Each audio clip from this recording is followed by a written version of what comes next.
Thank you so much. We can never overstate the value and importance that our elders play in our societies and the values of their wisdom, their stories, their teachings, and so we're so grateful for you holding space with us today. We have very special guests coming to the podium next. I'm sure everyone's excited to see and hear from them. I'm pleased to introduce you to our 65th Mayor of the City of Toronto, John Tory.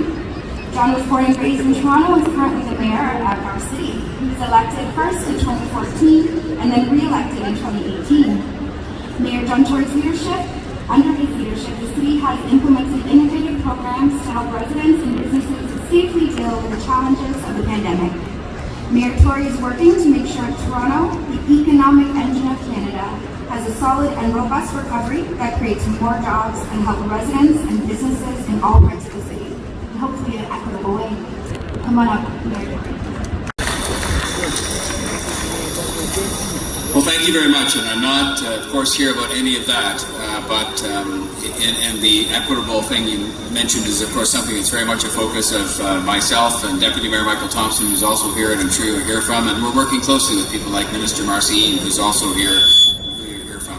But, of course, we're here tonight because racism doesn't respect borders. It doesn't respect borders.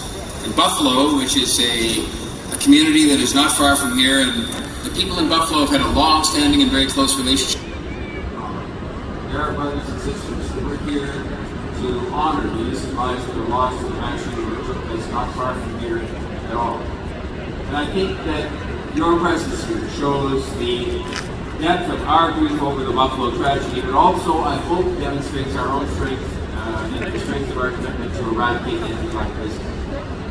Because some people think it doesn't exist here, but it does. Acknowledge that I have as mayor, we have as a city government, it said there is anti-Black racism in Toronto. In fact, if you look at the hate crimes report of the police service, unfortunately, the number of hate crimes generally is up, and the number that are specifically directed against Black Torontonians is up significantly as well. So we're here, yes, we're united in grief, but we're also united in our commitment to stop the toxic racism that led to this violence. It happened in a different country. It happened not far from here, but racism does not, in fact, respect borders. And this hits a lot closer to home for many people, including many of you here tonight, than I think might have been reported in the news as this has been covered. It's one of those things where you just say to yourself, how can it be the case that people who are out doing their grocery shopping or going about their business in Buffalo or anywhere else, whether it could happen here, are targeted for no other reason than the color of their skin. And I think it's important for us to call out this evil and to commit ourselves here again tonight, as we have done inside that building and as we've done with members of the community, to stopping the racism and stopping this kind of rhetoric that leads to the tragedy. It often starts with words. It often starts with words. I often say that we have to, when these kinds of things happen, we have to stand up, we have to speak up, we have to show up, and we have to act. And I hope that you feel that your city government, with great leadership from Deputy Mayor Michael Thompson, and I've been working very closely with what is, I hope, a remarkable program, the first of its kind in North America, called Confronting Anti-Black Racism.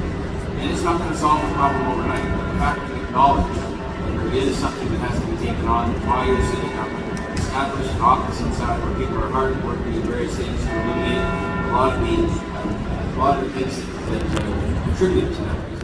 Making things more equitable, I think, is very important, because we simply cannot let the kind of polarization and division that we've seen in many other parts of the world, not just in Buffalo. You look at many, many places, not from the kind of polarization and division taking place in the world, that is something that we don't live that way. That's not who we are. We have to push back on that, and that's part of what we do tonight. But yes, we honor these lives we lost, but also to make sure that we push back and say that's not who we are.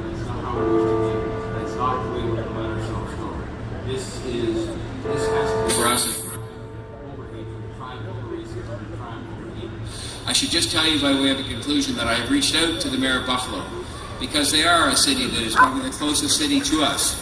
And I've reached out to him and I've said that if we could come down there, Deputy Mayor Thompson and myself, to visit and to show our solidarity with them and with the people of Buffalo, visit the neighborhood where this happened, maybe we can plan something we can do together to indicate our complete rejection of this kind of anti-black racism and of violence of this kind.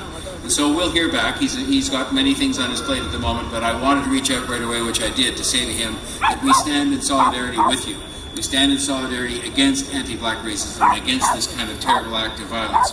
Finally, I just want to say thank you to the organizations, including the Foundation for Black Communities, the Black Race Relations Foundation, the NIA Center, the Black North Initiative, for organizing this, because I think it's very, very appropriate that we in Toronto, given our relationship with Buffalo, but even if Buffalo is far away, that we should stand here tonight and say no to this kind of thing and pay tribute to the people who innocently lost their lives because of the actions of an anti-black racist. And I think it is important for us to stand up on an occasion like this and say that, and I thank you for being here to stand with me and with the Deputy Mayor and all together to stand, and we will stand again. Thank you very much.